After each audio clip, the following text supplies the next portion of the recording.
চট্টগ্রামে বাজারে সব ধরনের সবজির দাম কেজিতে 20 থেকে 30 টাকা পর্যন্ত বেড়েছে। সাপ্তাহিক ছুটির দিনে বাজার পরিস্থিতি জানাতে যুক্ত হচ্ছেন সহকর্মী রাজীব বড়ুয়া। রাজীব, আজ সবজি মাছ মাংসের দাম কেমন দেখছেন? বাজার দরের ঊর্ধ্বগতির বিষয়ে ক্রেতা বিক্রেতারা কি বলছেন, সব মিলিয়ে জানাবেন।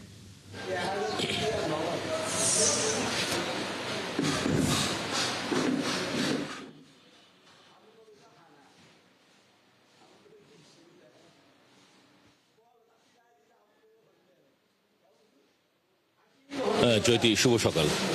আমরা দেখছি যে গত সপ্তাহ থেকে কিন্তু আসলে বাজারে সমস্ত জিনিসের দামে কিন্তু চড়া, এবং যারা বিক্রেতা তারা বলছেন যে যেহেতু তেলের দাম বেড়ে গেছে, ফলে পরিবহন খরচ বেড়ে যাওয়ার কারণে তাদের যে পণ্য বিক্রি করছে সেই পণ্যের দাম আসলে বেশ বৃদ্ধি পেয়েছে। এবং কাঁচা বাজারে যদি আপনার সবজির কথা যদি বলি, সমস্ত ধরনের সবজির দামই কিন্তু 80 থেকে 100-120 টাকা এর মধ্যেই বিক্রি হচ্ছে। এবং যারা সাধারণ ক্রেতা তারা বলছেন যে প্রতিটি সবজি 80, 100 বা 120 টাকা, এর নিচে কোনো ধরনের সবজি আসলে নেই। শুধুমাত্র আলু পাওয়া যাচ্ছে 25 থেকে 30 টাকা। এর বাইরে সমস্ত ধরনের সবজি, বিশেষ করে ঝিঙ্গা, কাঁকরোল, শসা, বেগুন, সমস্ত সবজি 100 এবং 120 টাকা বিক্রি হচ্ছে। এবং এর বাইরে যদি ডিমের কথা বলি, গত সপ্তাহের তুলনায় এই সপ্তাহে ডিমের দাম প্রতি ডজনে বেড়ে গেছে 20 টাকা। গত এক সপ্তাহ আগে যে ডিম ছিল 120 টাকা, সেটা এখন বিক্রি হচ্ছে 140 টাকা ডজন। এবং এর পাশাপাশি যদি মাংসের কথা বলি, বিশেষ করে গরুর মাংস কিন্তু আমরা দেখছি যে গত এক মাস ধরে বেশ বাড়তি দামে বিক্রি হচ্ছে। 1050 টাকা যেগুলো রানের মাংস সেই বিক্রি হচ্ছে, এবং যেগুলো হাড় সহ সেই মাংস বিক্রি হচ্ছে 850 থেকে 900 টাকায়। এবং মুরগির দাম, মুরগি হচ্ছে এখন ব্রয়লার গত সপ্তাহেও বিক্রি হয়েছিল 190 টাকা, এই সপ্তাহে 185-90 এই দামে বিক্রি হচ্ছে।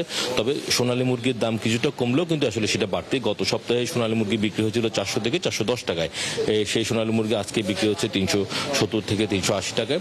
এবং যেটি দেশি মুরগি, সেই দেশি মুরগির সরবরাহ বেশ কমে গেছে, এবং আমরা দেখছি যে সেটি গত 2 মাস ধরে সেই কম সরবরাহ কমেই কারণে আসলে দামটাও বেশ বাড়তি। 700 টাকা করে দেশি মুরগির কেজি বিক্রি হচ্ছে। এবং মাছের কথা যদি বলি, আপনি জানেন যে গত 15 এপ্রিল থেকে 58 দিনের জন্য সমুদ্রে যে মাছ ধরার যে বন্ধ ঘোষণা কার্যকর হচ্ছে মাছ ধরার, যার কারণে সমুদ্রে মাছ ধরতে না পারার কারণে সরবরাহটা অনেক কম। তো এবং এই জন্যই আসলে মাছের যে সামুদ্রিক যে মাছ, সেই সামুদ্রিক মাছের দাম কেজি প্রতি বেড়ে গেছে 100 থেকে 200 টাকা পর্যন্ত।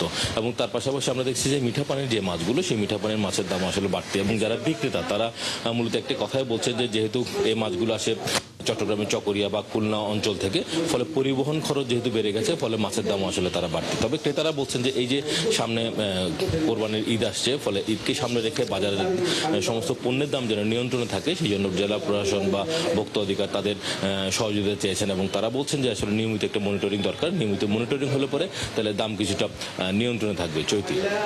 রাজীব, ধন্যবাদ আপনাকে।